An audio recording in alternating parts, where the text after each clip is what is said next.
The Attorney General was asked about Epstein. She answered with the Dow Jones. The question was still on the table. The hearing was a session of the House Judiciary Committee, one of the primary congressional oversight bodies responsible for examining the performance of the Department of Justice.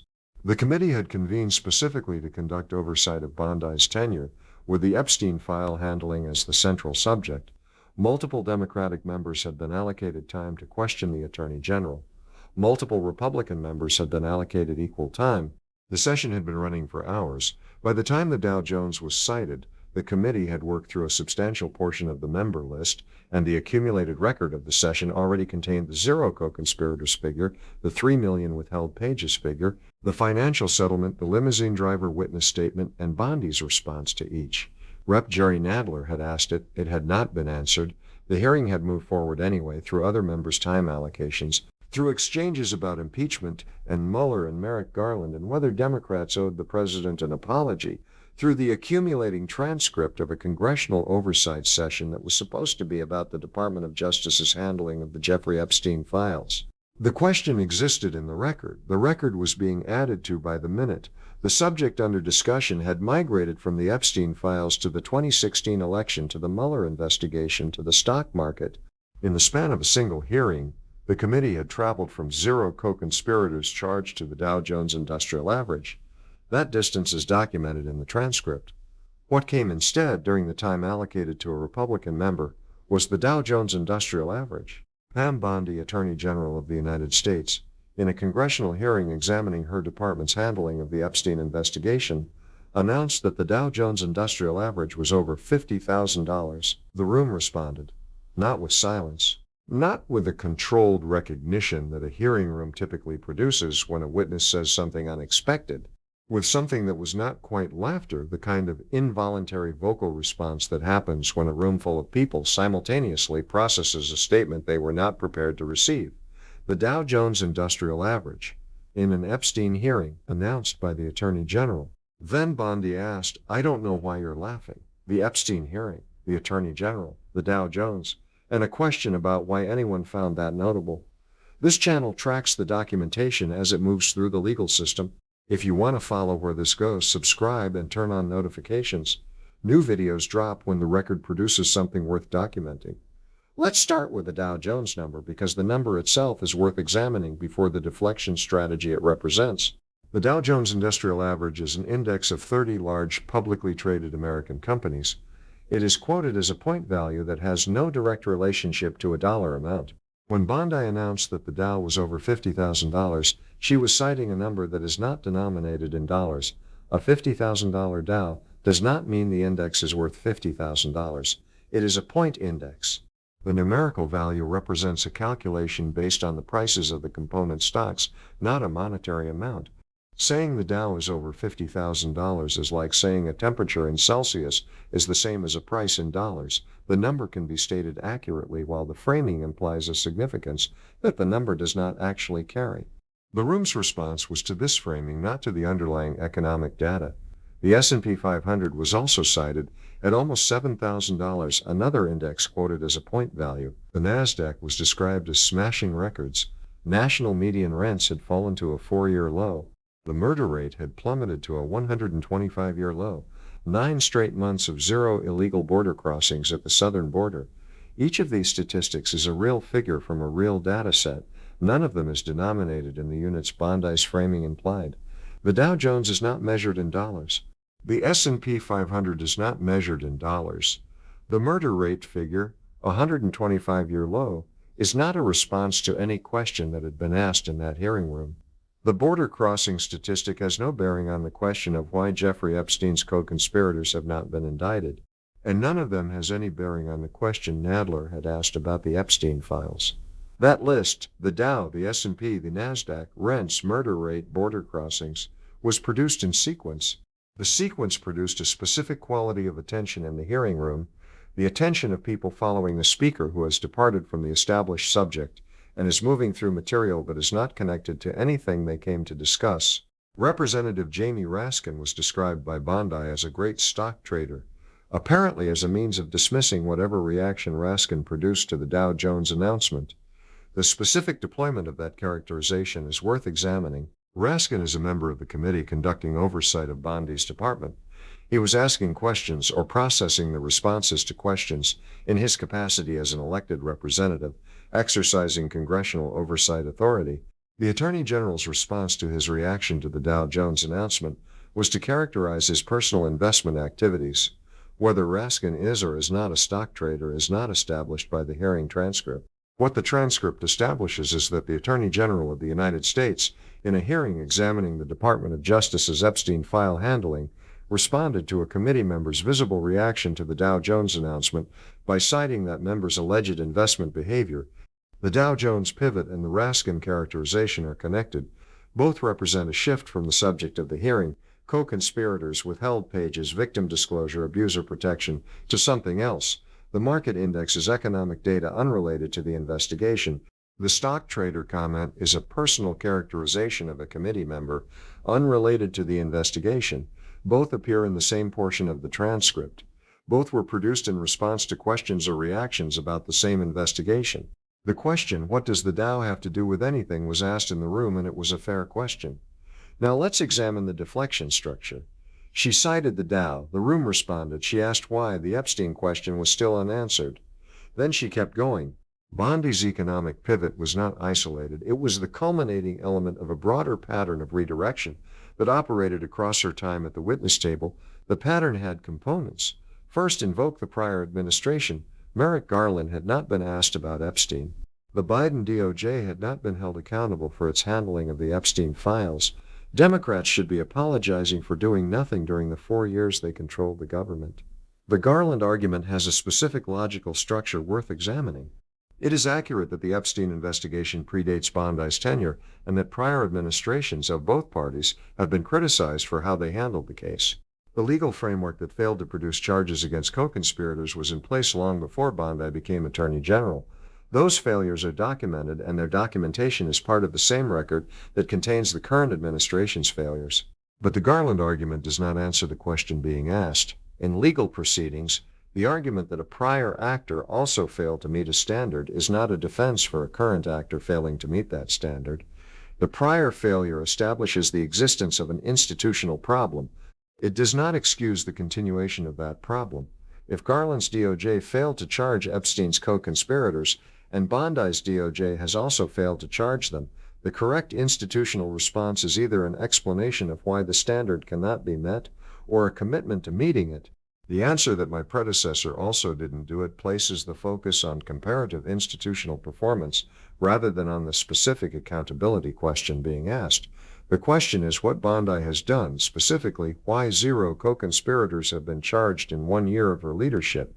This redirection places the focus on what previous officials did or failed to do rather than on what the current official has or has not done.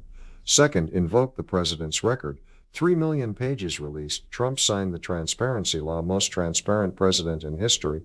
This redirection places the focus on a positive characterization of the executive, rather than on the specific accountability questions about why co-conspirators have not been charged, why victim information was published while abuser names were protected, and why 3 million pages remain withheld past the legal deadline. Third, when both of those redirections have been deployed and the questions keep coming, introduce economic statistics that have no connection to the subject of the hearing, but that require the room to either accept the framing or challenge the relevance. The Dow Jones was the third component, and it was the component that didn't land the way the first two had. The first two redirections, prior administration failures, Trump's record, are rhetorical moves that confirmation hearing veterans know how to deploy.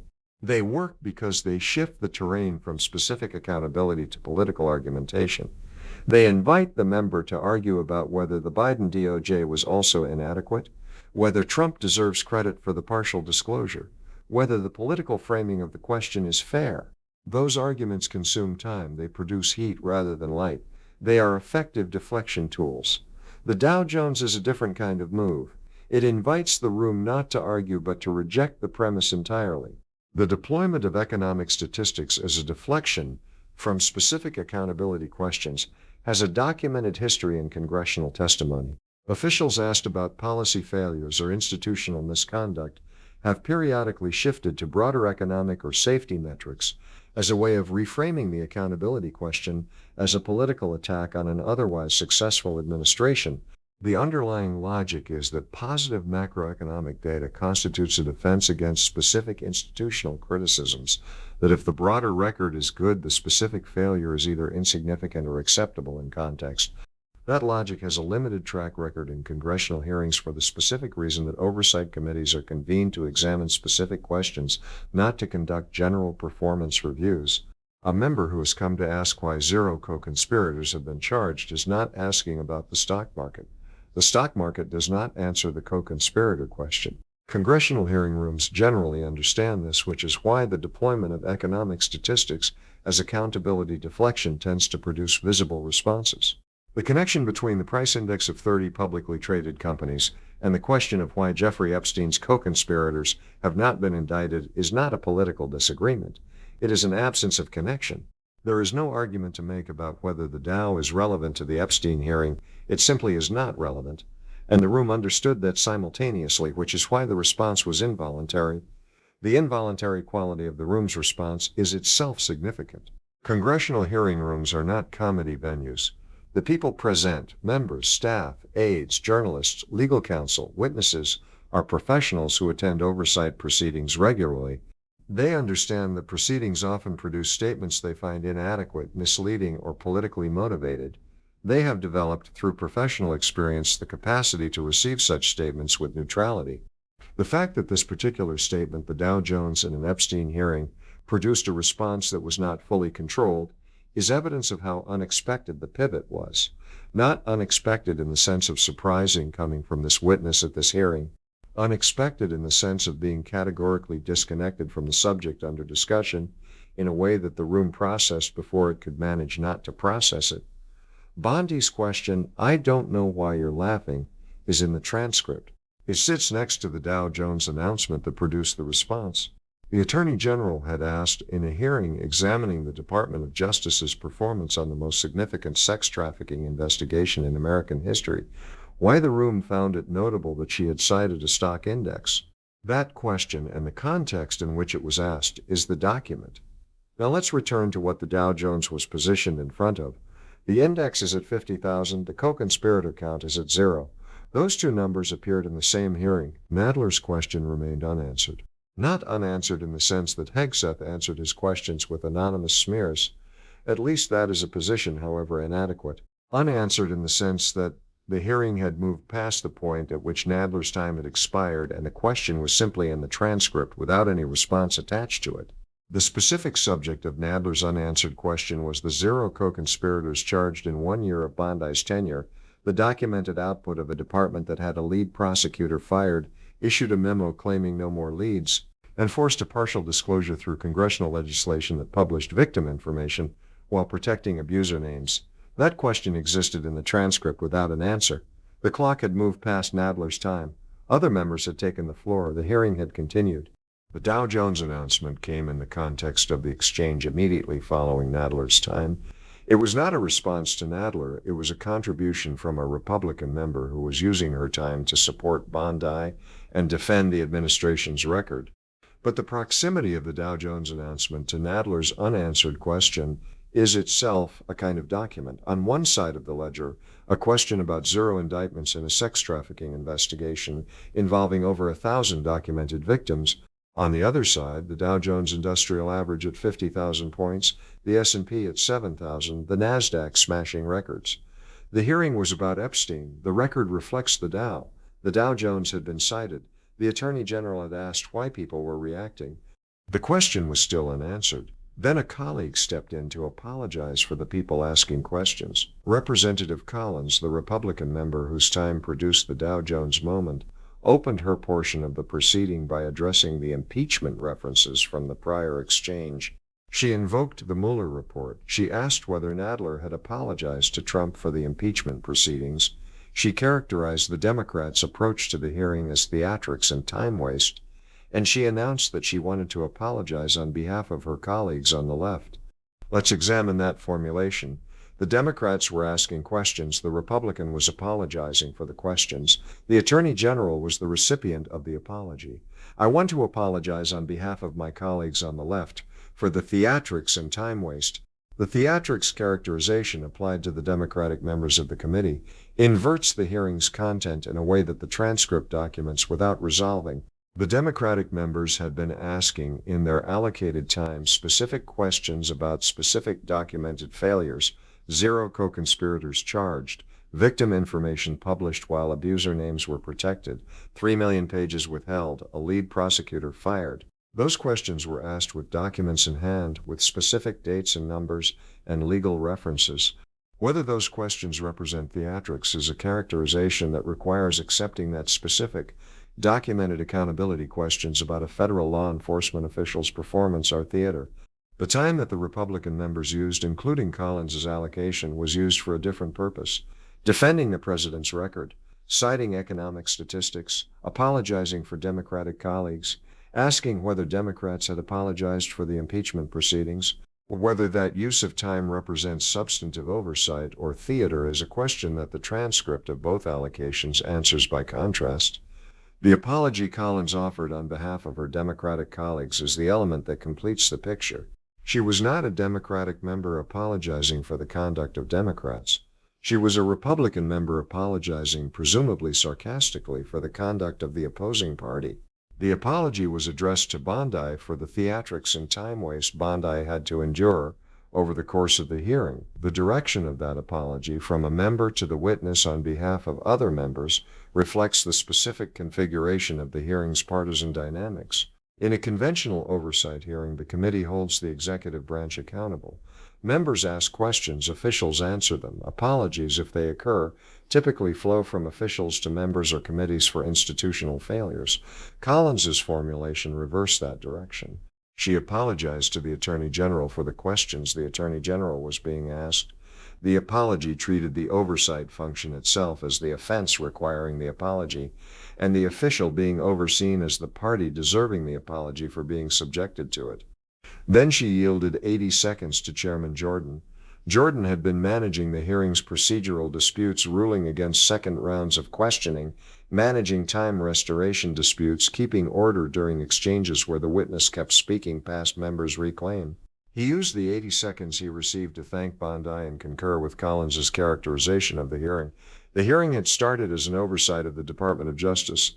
By the time it reached the Dow Jones, the two sides of the committee were using their time for recognizably different purposes. The Democratic side was asking what had happened to the Epstein investigation, 0 co-conspirators charged, lead prosecutor fired, victim information published, abuser names protected, 3 million pages withheld, a financial settlement, a witness never interviewed. Those questions and the responses they produced or failed to produce built the documentary record of the hearing. The Republican side was doing something different with its time, defending the administration's record, praising the Attorney General's performance, invoking the Mueller report, asking whether Democrats had apologized to the president, apologizing on behalf of Democrats, and at one notable moment announcing a stock index. The contrast between those two time uses is documented in the transcript and available for examination without editorializing. The Democratic members who appeared in the record before and after the Dow Jones moment used their time for specific documented accountability questions. Rep. Ted Lieu brought 2 photographs and a witness statement. Rep. Jamie Raskin asked whether Bondi knew the name of a victim whose privacy had been violated by the DOJ's disclosure.